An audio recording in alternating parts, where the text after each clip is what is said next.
राजधानी लखनऊ के press club में उत्तर प्रदेश माध्यमिक शिक्षक संघ के द्वारा हुई प्रेस वार्ता।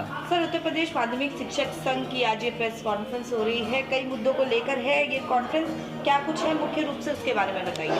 उत्तर प्रदेश भारत स्काउट और गाइड छात्रों के सर्वांगीण विकास के लिए एक पवित्र संस्था है, जिसके मुख्यायुक्त पहले शिक्षा निदेशक हुआ करते थे माध्यमिक के, और उसके अधीन जो संयुक्त शिक्षा निदेशक, जिला विद्यालय शिक्षक, विद्यालयों के प्रधानाचार्य सब मिल करके एक टीम के रूप में चलाते थे। लेकिन 5 वर्ष पहले जब से मुख्यायुक्त डॉक्टर प्रभात कुमार, जो उस समय अपर मुख्य सचिव बेसिक शिक्षा थे, हम लोगों की सहमत से निर्विरोध निर्वाचित घोषित हुए थे, मनमानी करने लगे और छात्रों की फीस बढ़ा दी।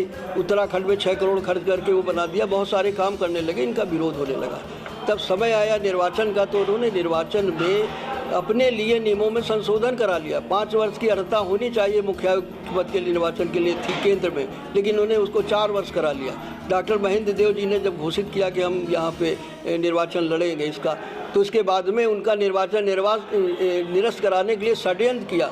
सभी 3500 जनपद के जब 35 जनपदों ने नामांकन किया डॉक्टर महेंद्र जी का, तो उन्हीं को नामांकन दोबारा कराने के लिए डीएम का इस्तेमाल किया और जबरिया उनसे नामांकन, अपने लिए नामांकन पत्र भरवाए जिससे उनका निरस्त कराया जा सके। जब कई रह गए थे जनपद, तो 7 तारीख को स्क्रूटनी हुई। स्क्रूटनी बंद कमरे में हुई और बंद कमरे में बैठ करके निर्वाचन अधिकारी, जो 3 वर्ष पहले सेवानिवृत्त हो चुके आनंद सिंह रावत, और उनको इन्होंने रीअपॉइंट कर रखा है, उनके अधीन कार्य करते हैं, इसीलिए शायद निर्वाचन में सहयोग के लिए उनको दबाव बना करके, उनसे बाद में जब उन्होंने दबाव बना, एसीएम आ गए और वहाँ की एसीपी ट्रांस गोमती थी, तो निर्वाचन अधिकारी द्वारा जांच की गई सामने। डॉक्टर हरेंद्र राय वहाँ मौजूद थे बनारस के, उनकी गाइड थी। एफिडेविट जमा किए गए कि उन्होंने लिखा हुआ था कि हमने किसी अन्य का नामांकन नहीं किया है। जब जांच में उनका नामांकन महेंद्र जी का सही पाया गया, तो उसको लिखित रूप में दिया भी एसीएम और उनके एसीपी के सामने।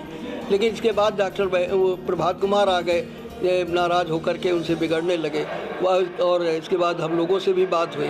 हम लोग जब चले आए तो बैठ करके रात में उस नौकरी से निकालने की धमकी दे करके निर्वाचन अधिकारी को उन्होंने इनका अवैध नामांकन करा दिया। डॉक्टर महेंद्र देव जी का, शिक्षा निदेशक का, अपना निर्विरोध निर्वाचित घोषित करा लिया, जबकि 18 तारीख अभी नाम वापसी की तिथि बाकी है। 8 तारीख को 10 बजे के बाद नामांकन जो भी परिणाम था उसको लगाना चाहिए नोटिस बोर्ड पर, रात में ही कर लिया और सुबह 7 बजे वहाँ नोटिस बोर्ड पे चस्पा कर दिया, कार्यालय बंद कर दिया, छुट्टी कर दी, इसके बाद वो चले गए।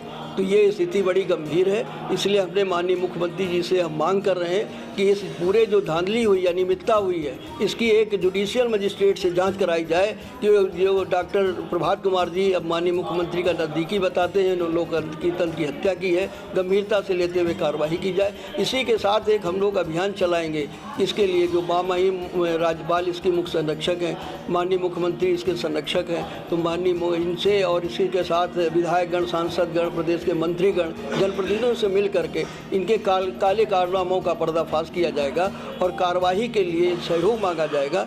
1 महीने के बाद इसकी समीक्षा करके संघर्ष के अगले चरण की घोषणा की जाएगी।